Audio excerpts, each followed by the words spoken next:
सप्त्याची परंपरा ज्यांनी चालू केली, पॉइंटर करा म्हणा, उदय पॉइंटर करा. हरी जास्त पुढे नको बाबा.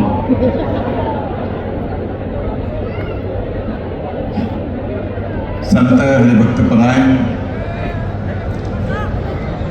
सद्गुरू वामन भाऊंनी ज्या नारळी सप्त्याची सुरुवात केली त्या सप्त्याला यावर्षी 94 वर्ष पूर्ण होत आहे.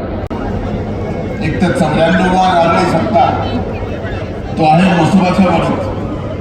ते गाव बाबांचं जन्मगाव आणि तिथे आज राज्याचे मुख्यमंत्री महोदय इथं आलेले आहेत. आणखीन एक तिसरा संगम चालू होता.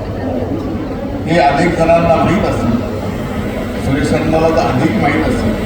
कारण या गावात आता शेवटी आपण राज्याचे मुख्यमंत्री जरी असलात तरी भारतीय जनता पार्टीचे नेतेही आहात. त्यामुळे हे सांगणं माझं कर्तव्य आहे की या गावात अनेक निवडणुकीत भाजपच्या विरोधात 0 मतदान करतो. एकदा रिकाउंटिंग घेतली, त्याच्यात सुद्धा योग्य मतदान करून सुद्धा तशीच परिस्थिती निर्माण झाली की हा एक योग, तसं सांगायचं हे व्यासपीठ नाही, पण शेवटी समाजकारण राजकारण करत असताना काही दुर्मिळ योग जे जुळून आणतात ते आज या ठिकाणी जुळून आलं.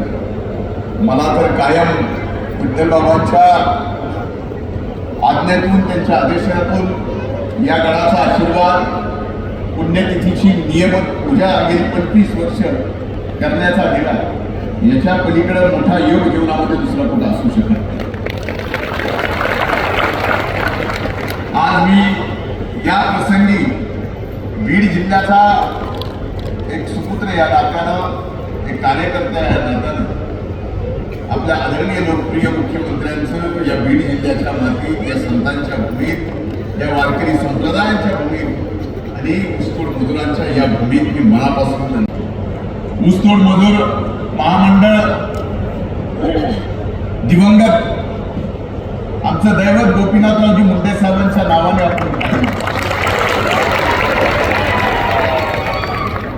आणि ते महामंडळ त्याच्या कायद्यात रूपांतरित केलं. दिवंगत अजितदादांनी वित्तमंत्री असताना त्याचे आर्थिक तरतूद ही 1 टनाला 10 रुपये कारखान्याने द्यायची अशी केल्यामुळं आता त्या महामंडळात आर्थिक तशी अडचण पण नाही. फक्त एकच विनंती आहे की ते महामंडळ आपल्याकडं घेऊन त्याचं योग्य पद्धतीनं काम होणं आवश्यक आहे. कारण आता महामंडळात पैसे आहेत, पण त्याचा फायदा हा ऊसतोड मजुरांना या ठिकाणी झाला पाहिजे. त्याच्याशिवाय आमचं जीवन बदलू शकत नाही. एवढीच या निमित्तानं आज भैनीनाथ गडाच्या या नारळी सप्त्याच्या निमित्तानं आपण इथं उपस्थित आहात, त्याबद्दल मी विनंती करतो. थांबतो. जय हिंद, जय महाराष्ट्र.